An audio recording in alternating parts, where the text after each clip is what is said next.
ونستغفره ونعوذ بالله من شرور أنفسنا ومن سيئات أعمالنا من يهده الله فلا مضل له ومن يضلل فلا هادي له وأشهد أن لا إله إلا الله وحده لا شريك له وأشهد أن محمدا عبده ورسوله يا أيها الذين آمنوا اتقوا الله حق تقاته ولا تموتن إلا وأنتم مسلمون يا أيها الناس اتقوا ربكم الذي خلقكم من نفس واحدة وخلق منها زوجها وبث منهما رجالا كثيرا ونساء واتقوا الله الذي تساءلون به والأرحام إن الله كان عليكم رقيبا يا أيها الذين آمنوا اتقوا الله وقولوا قولا سديدا يصلح لكم أعمالكم ويغفر لكم ذنوبكم ومن يطع الله ورسوله فقد فاز فوزا عظيما أما بعد فإن أصدق الحديث كلام الله وخير الهدي هدي محمد صلى الله عليه وسلم وشر الأمور محدثاتها وكل محدثة بدعة وكل بدعة ضلالة وكل ضلالة في النار. Welcome back, my brothers. And inshallah ta'ala we're going to begin the class now, and the class is planned to last for approximately 30 to 35 minutes inshallah. So we might find that this class, obviously because of the time,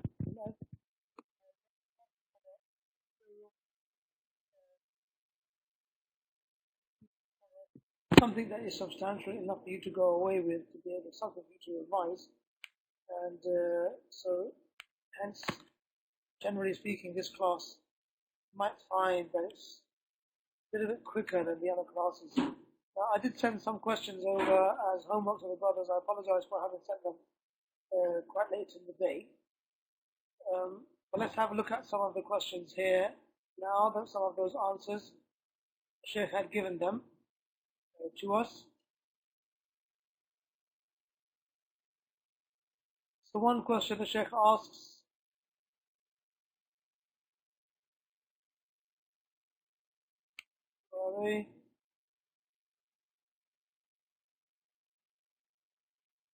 after speaking about the signs of the noun. So there were some questions that I sent. Let me just go focus on those questions. A person writes about his journey to Makkah and back. Is this considered to be kalam?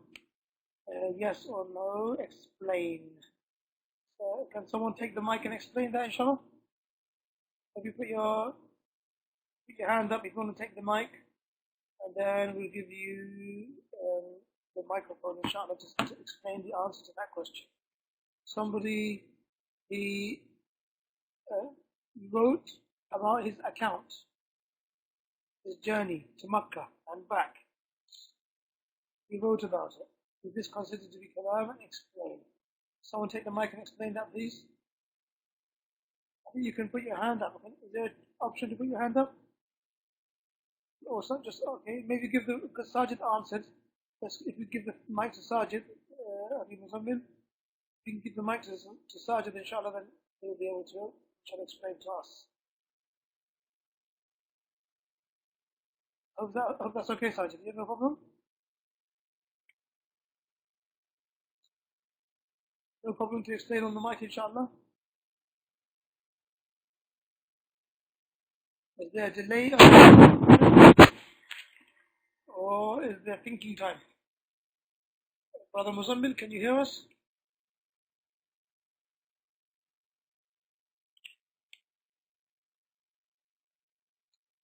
Yeah, we need to, if we can enable the mic for everybody, that way at the same time they can take the mic whenever they want to, inshallah, after making a quick request or making it known that they're taking the mic, so we have one person at a time. I think Brother Abu Abdullah Hussein is ready to take the mic and give it to him, inshallah, if Sajid doesn't have a mic.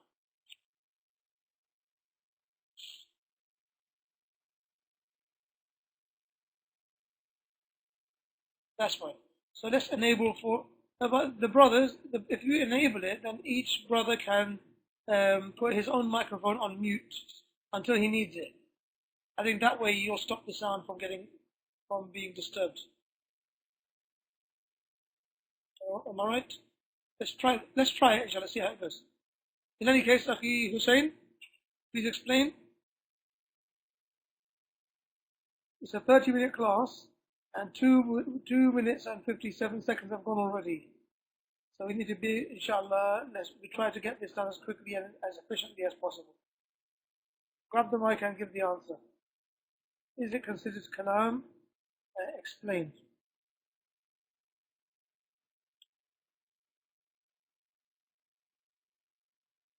Abu Abdullah Hussein, you want to take the mic or not? Okay, anybody else? Okay, well, I'll give the answer because no one's taken the mic, so I'll do that myself, inshallah. The answer to that one as... Okay, never mind, so we have technical issue, no problem. Okay, so the answer is no, it's not kalam. And the reason it is not kalam is because it is written. It's not pronounced upon the tongue. So according to the Nahwiyin, again, we're speaking about what the grammarians say. And they say this is not kalam. Why? Because it's written, it's not spoken. Next question. If a person says, if you study hard, in ijtahadta fi dirasa, is this considered to be kalam? Explain. In ijtahadta, if you study hard, if you work hard. Sohail. Okay, Sohail, grab the mic, inshallah, and explain why it's not kalam. Hopefully we won't have technical issues with you. You've got 30 seconds to grab the mic, or then I'll give the answer myself, inshallah. Okay. Alright, fine. It's quicker to type sometimes. You did it in less than 10 seconds, that's right. Because it doesn't make sense. Meaning it's not a complete sentence.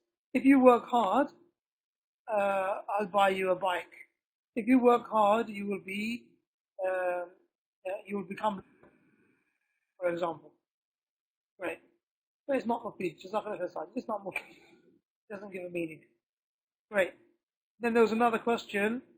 A man gives a complete khutbah. The question I sent to you said in Arabic. Actually, it should have said in other than Arabic. That's what it should have said. A man gives a complete khutbah in other than Arabic. Is that considered to be kalam according to the grammarians? Yes or no? Muhammad Mohsin, why not?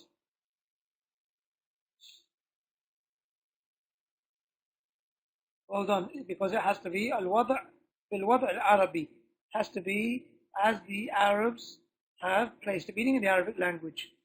It has to be in the Arabic language.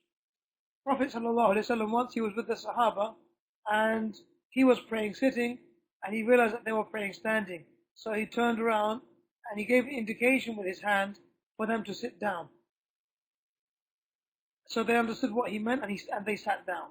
Is that considered to be kalam or not according to the Nahwiyin, according to the grammarians?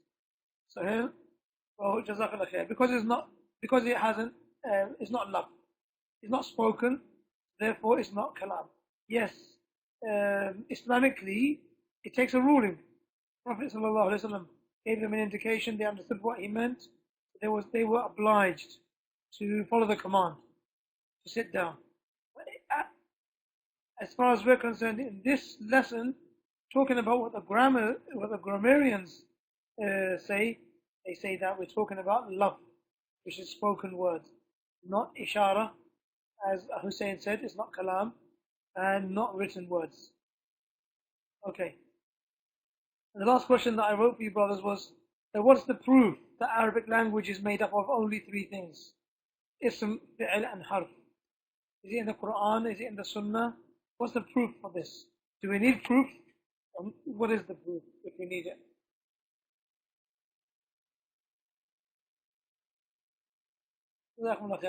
It doesn't require proof.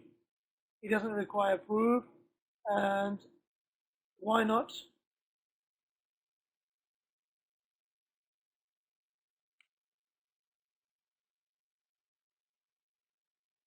Because there's no Islamic ruling attached to this. No Shari'i ruling attached to this. Exactly. So nothing to do with, there's no Islamic legislative ruling related to what the Arabic language is made up of. So how did they actually find it then? Yeah? they found from their extensive research or the extensive um, dealing with the Arabic with the language, they realized that everything in the Arabic language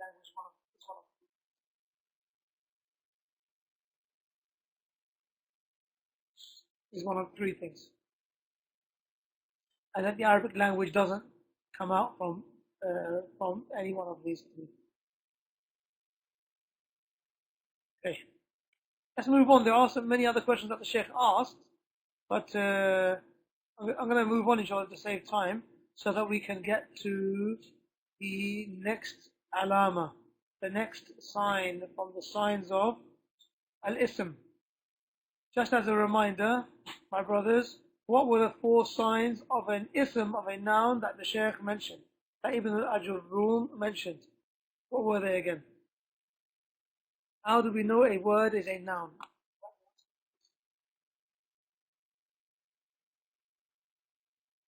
How do we know a word is a noun? Okay, yes. Nice. It needs to have, if a word has khafdh, meaning a kasra at the end of it, jar, then we know it's a noun. If a word has a tanween, two dhammas, two fathahs, two kasras, then we know it's a noun. If it has alif or lam or al, then we know it's a noun. That's three. And the last one, yeah, if we find that it has a harful jar or a harful khafd before it, then we know it is kalam. Can you remember some of those? Can someone give me 4 or 5 of those huroof? Write it in Arabic by all means if you have the opportunity. Since it's only 2 letters, should it be too long? Good. Min, ala, rubba. If you can write it all in one line, every person write 4, please. Rather, I don't want you to send 1 and press enter, 1 and press enter. All together, 3, 4, 5, or 6 in one line. That way, brothers who have memorized them in order, they won't get confused. Meaning in order as they appear in the book. Nice, you got the read the book one order. That's a giveaway, huh? Min ila fi ala. Nice.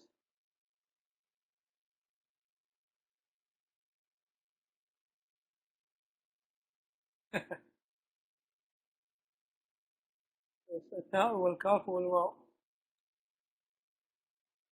من إلى على في.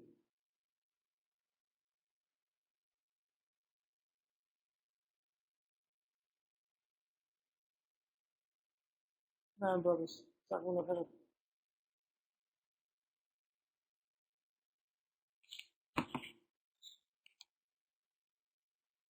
Okay. Anything left? We seem to be missing something.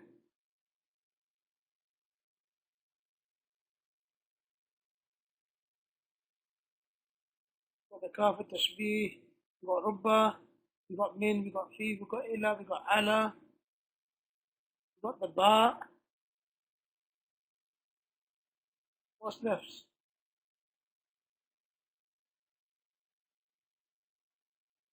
Yes, huruf al-qasam and an. That's what I was thinking of. Huruf al-qasam. What are the huruf al-qasam, Sahil?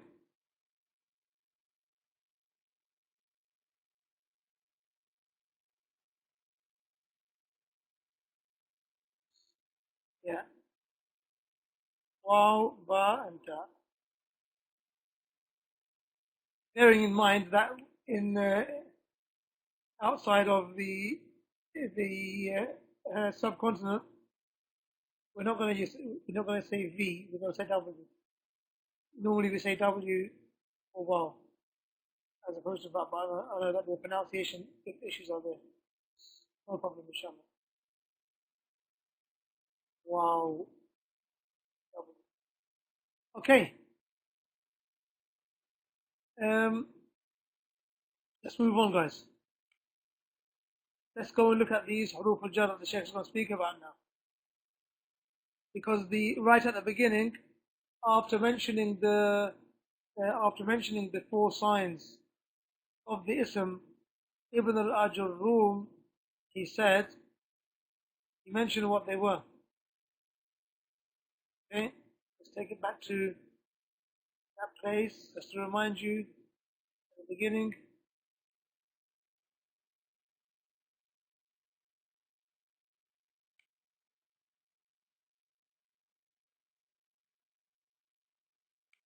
There we are.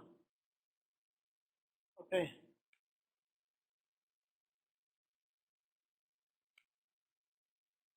الكلام هو اللفظ المركب المفيد بالوضع وأقسامه ثلاثة. It is of three types. وأقسامه its types are three. اسم فعل وفعل وحرف جاء لمعنى. حرف جاء لمعنى. We didn't actually discuss this issue of جاء لمعنى. حرف جاء لمعنى. A particle like those ones that you had there على في إلى من عن رب and the other حروف كاف تشبيه and the others. But why they said جاء لمعنى, because it has to have some, it's talking about the huroof, not these huroof which make up words. Every letter in a word is called a harf. But we're not speaking about these huroof. We're speaking about the huroof like these ones here, an wa ala wa fi wa rubba wal ba wal kaf wal lam huroof al qasr. Okay? Then he said, فَالْإِسْمُ يُعْرَفُ بِالْخَفْضِ. You know that in ism is an ism because it takes a kasra, and because it takes tanween, and because it takes alif and lam, and also because it takes huruf al-jar. Then he mentions what they are. Then he says wa huruf al-jar. See that point here, wa huruf al-jar? Taking it back to where we were, Shaykh Uthaymeen is about to explain these huruf and give examples of them as well. Let's go back to page 20 where we were. حروف الخفض. Shaykh Uthaymeen says يعني الحروف التي إذا دخلت على الاسم خفضته, meaning those particles which if they were to enter upon a noun they would give it a kasrah, they would make it khafd or jar. يعني meaning جرته خفضته جرته, meaning the same thing, it would give it a kasra. Okay. How do we know? The Shaykh says ومن أين علمنا أن هذه الحروف إذا دخلت على الاسم جرته. How do we know that if these letters enter upon a word or upon a noun it will give it a kasra at the end? Answer: من التتبع والاستقراء, من التتبع واستقراء كلام العرب, by exposing ourselves to the Arabic language. That exposition shows us that this is the case. Whenever you have harf al-jar, ba wa fi wa ila wa an wa man wa afal wa min wa kaf, all those words, all those particles rather, the huruf, when you come up, when it is brought next to a word which is it takes a kasra, and that is a noun.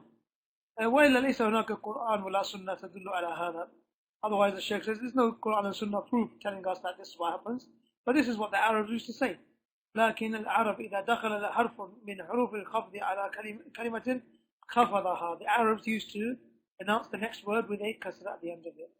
Then Ibn Aajrummiyyah said, وهي من وإلى وعن وعلى وفي ورب والباء والكاف واللام. Then Shaykh Uthaymeen says that the author mentions 9 huruf. The author mentions 9 huruf. First one, min. For example, you say خرجت من البصرة. Notice here. Notice where the arrow is pointing. What can you see at the end of the word Basra? What can you see, brothers? At the end of Basra? Al-Basrati. Yes, you can see a kasra. You can see a kasra. And the reason that the kasra came, inshallah, it's not a hasra, Sajid, because hasra means destruction, right? And sorrow. But inshallah, we are I know, I'm joking with you. But the kasra, why did the kasra come? And this is your clue. Don't worry, Sajid, I'm just being jovial, okay? I know that you didn't intend to destroy us with the hasra and sorrow. So yes, this is the clue. The kasra came because of min. Min. Alright. And though, you might notice that over here, it looks like there's a fatha on top of min. Minal. In actual fact, this is only there to join this letter to the lam, to the alif and lam. This is not actually any part of our discussion right now, but that's how you read it. Kharajtu min al-basrati, min al-basrati. Though the word, the harf over here is min, with the sukoon on the noon. Okay, the Shaykh says, وَلَا يَجُوزُ فِي اللُّغَةِ الْعَرَبِيَّةِ. It's not allowed in Arabic language. And taqul, for you to say, خَرَجْتُ مِنْ الْبَصْرَةَ. That's not allowed. What does it mean it's not allowed? It means it's unheard of. This is, the Arabs never spoke like this. So you will not say, when you use the letter, the particle min, you will not say the next word with the fatha on top of it. You're going to say it with the kasra. And as the brothers who studied Book 1 Medina, they know that there are some exceptions to this rule. Okay?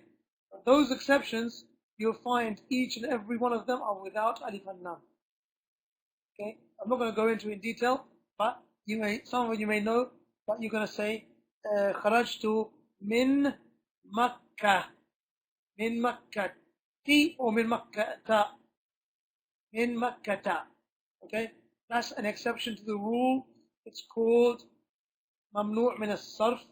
Don't worry about it. We'll talk about it at the right time, inshallah. This is not the time of discussion. Even if you notice Medina Book 1, they don't speak about it until right at the end. After they've got it plainly, clearly in your mind, that min, the letter, the word after it is going to take a kasra. And you're sure about that, and you've understood it fully, you go through the whole book, and when you're finally sure that there's nothing else except the kasra that goes after min, then you give you a chapter at the end of the book showing you that there are some exceptions, and some words will take a fatha. But if you look at those words again, you will notice none of them have alif and lam. So be sure that if you find a word with alif and lam and harf al-jar before it, it's only going to take kasra, it's not going to take anything else. Okay? Unless, and there are some exceptions to that as well. Okay, and we'll come to that later, inshallah. For example, it could be a ya. Min al-muslimina. There's no kasra there, but the ya stands in place of the kasra. Again, that's something, I don't want to keep going into the exceptions and making things look and sound complicated, because this is what Shaykh Uthaymeen was trying to say earlier, what Shaykh clearly said at the beginning. But some people think that it's a very complicated and difficult language, but it's not. But its door is made of steel. Once you're in, the house is made of grass. It's a very soft, comfortable, surrounding. But in getting in, that's the difficulty. Once you get in, you cross that threshold, then it becomes easy. So I'm trying to avoid giving you too many details. But I also don't want to speak in absolutes by telling you it's always, every time going to be after min, you're going to have a kasra. Because then you're going to find that you read the Quran and there's a word which doesn't have that rule, then you're going to be confused. Okay? So I'm just trying to speak in a way which includes the exceptions. Alright. وَلَا يَجُوزُ أَيْضًا أَن تَقُولُ خَرَجْتُ مِنْ حرف الجر البصرة to, can never say, and there's no exception, we'll give you the dhamma. خرجت من البصرة to. What should it be, my brothers? What should it be? T. Well done. Should be T. Why should it be T? Because harful jar. Okay. Abdullah is going faster than some of you brothers on the keyboards. He has the advantage of being able to, he has a mic on all the time. Okay, that's the Abdullah which is next to me in my room. He's giving the answers very quickly, mashallah. Okay, so min is harful khafdh or harful jar, and therefore you say min al-basrati. Min al-basrati. Wala bud, and this is a must. اشتريت هذا الكتاب من زيد. I purchased this book min Zayd, from Zayd, in Zaydin. Okay, first thing the Shaykh wants to ask you about this sentence over here. The word kitab, is it ism or is it harf? And how do you know? How do you know? هذا الكتاب. Well done, Abu Abdullah Hussein. Because of Alif al-Lam. Because it has Alif al-Lam al-Kitab. And that is from the signs of being an ism. Shaykh says, is it ism or harf? Answer, ism. Why? لأن به الألف واللام. Then, min Zaydin. Zayd. How do you know this is an ism? Because it has tanween. Well done, Hussein. Well done, brothers. Well done, Muslim. Because it has a tanween. And also, another sign that this is an ism, Khafdh. Because the tanween is on the bottom. It's kasra. Yeah? Not only does it have tanween, which is two of those vowel points, but it also is in the Khafdh form. Okay. Yeah, the third sign is that word, the harf min came before it. So you got three signs there. Harful jar being before it, kasratain being with it, and the fact that it's tanween. Kasra and tanween. Okay. Shaykh goes, before speaking about the meaning of min, Shaykh takes you to ila, because ila and min, they're both related to each other. If you understand one, you understand the other. The second harful jar is ila. أيضا, the Shaykh says, إذا دخلت على كلمة فهي اسم تخفضه. If that harf comes upon a word, you know it's a noun, and it's going to give it a kasra at the end of it. As Allah Ta'ala says in the Quran, ثم ردوا إلى الله مولاهم الحق. إلى الله. إلى الله. And here's a nice side point over here, that we prefer not to say Allah has got a kasra on it, or is majroor, but rather we say lafdul jalala, the glorious name, the glorious word. Lafdul jalala, yeah, is majroor. Lafdul jalala has got a kasra on it. Okay, this is clear. The reasoning for that is clear, inshallah. So ila, it comes upon an ism and he gives it a kasra, as Allah Ta'ala says, ثُمَّ رُدُّوا إِلَى اللَّهِ. إِلَى اللَّهِ. Who can tell me why lafz al-jalala has a kasra on it? Why does lafz al-jalala have a kasra? Thank you, Mohsin, because of ila, because of harf al-jar, ila, mawlahum al-haq. Okay, over here, Allah, lafz al-jalala is ism.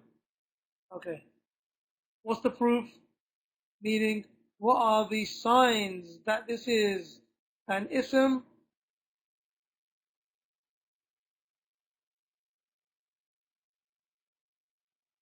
Because of ila, that's one.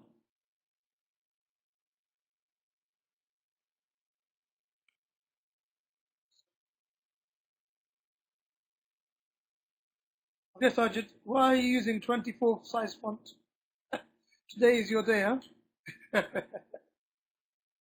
MashaAllah. Yes. So one reason is ism because of harful jar. And another reason is because it has a kasra. Another reason because of alif wal lam. The origin of this word is al-ilah. Al-ilah. And it has khafdh. Khafdh.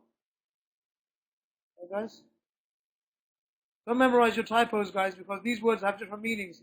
Khafdh has a different meaning. Okay, throwing something. Lafdul Jalala, Brother Sajid. Yeah, I know it's a typo, but I just, I don't want anyone to memorize your typo. Lafdul Jalala is just an alternative. I don't prefer to say using Allah Ta'ala's name and then saying Allah's name, just like that, saying Allah is majroor. Though we know what we're talking about. Allah is makhfood.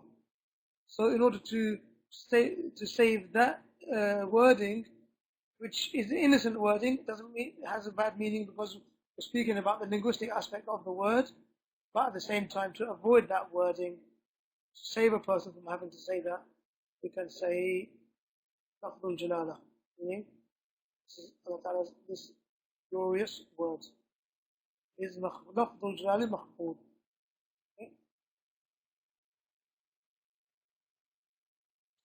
أفلم ينظروا إلى السماء فوقهم أفلم ينظروا إلى السماء فوقهم. Surah Al-Qaf. Shaykh has it here in the footnotes. Ayah 6. إلى السماء. السماء. What is it?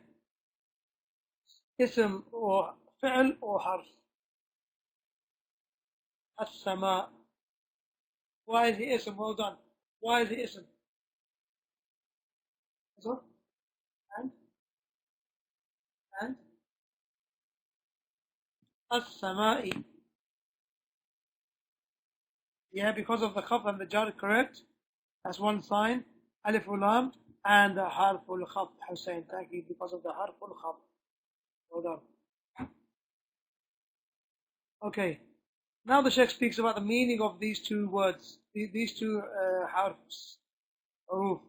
Min, they say, meaning of min is lil ibtida, and ila means lil intiha. Min is the starting point of something, and ila is the ending point of something. So when you say, for example, kharajtu, I left, min makkata ila al-madinati, I started from Makkah, and what about Medina? Ila al-Madinati. Kharajtu min Makkata ila al-Madinati. Where did you start and where did you finish? Where did you start? Where did you finish? How do you know? Because, okay, Makkah is the start, Medina is the end. How do we know, brothers, that this is the case? Min and ila, what meanings do they give us? Min is for, okay, not kharaja sahih. Shaykh says, ibtida and intiha. Alright? Ibtida meaning the starting point. So min, one of the meanings of min, the one that the Shaykh is focusing on today, is ibtida, the starting point of something. And ila is the ending point of something, is the intiha, is the ending point of something. That's what these two words mean. Ibtida means starting point, intiha means ending point. Okay, my brothers? And that is the ending point of this class, because we got to 31 minutes just now. And even if we were to add a few more minutes, may not be enough to explain the next harf. So better to save, inshallah, and harf al-thalith to the next class, bi-idhnillahi ta'ala. Jazakumullah khair, brothers. If you've got any questions, you're welcome to ask them now, inshallah, before we conclude the class. Jazakallah khair, Sajid. Please, you have to say I, you can't say we. Because you're not alone. And not everybody's with you, huh? I know, I was just joking again. Sajid and me today, we're having a lot of fun, huh?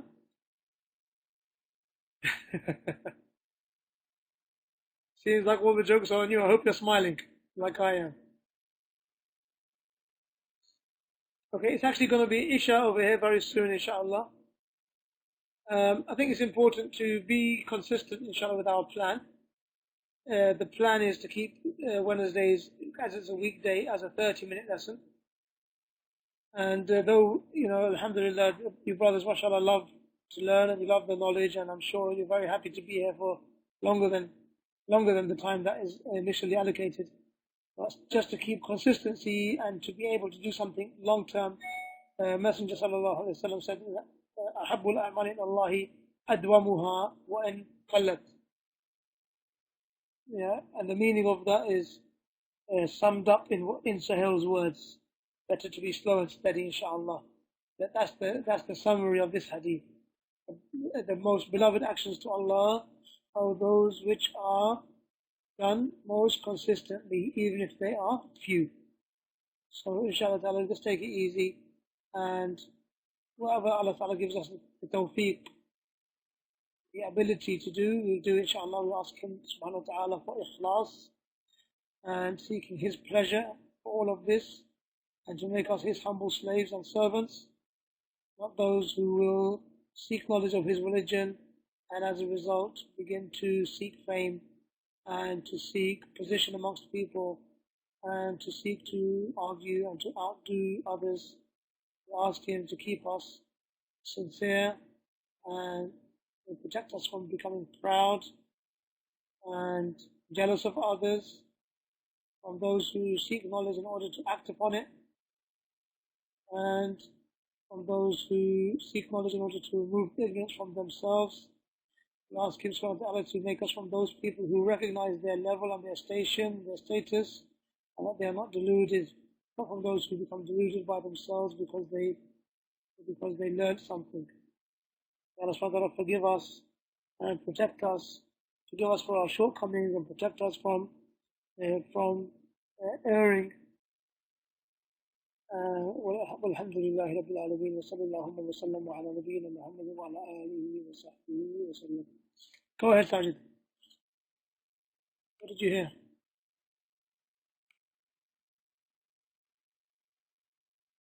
Yeah, Yemen is true actually because Yemen, this is where Jurhum came from.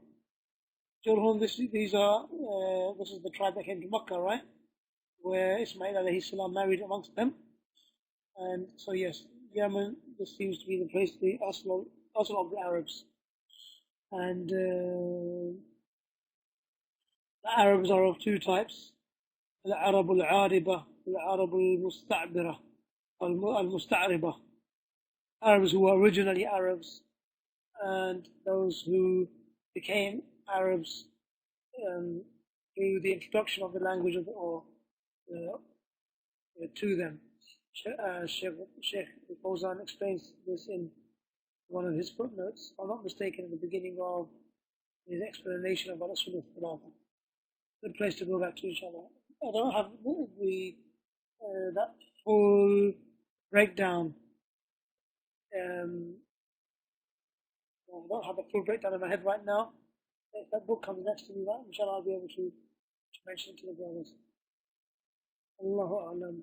Barakallahu fiqh, brothers. Jazakumullah khairan. History of Arabs explained by Abu Hakim. Alhamdulillah. Jazakumullah khairan. Thank you, Sayyid. Yes, brothers. Go, inshallah, learn and listen and read. MashaAllah. Okay, brothers, that's the adhan over here. Assalamu alaikum wa rahmatullahi wa barakatuh.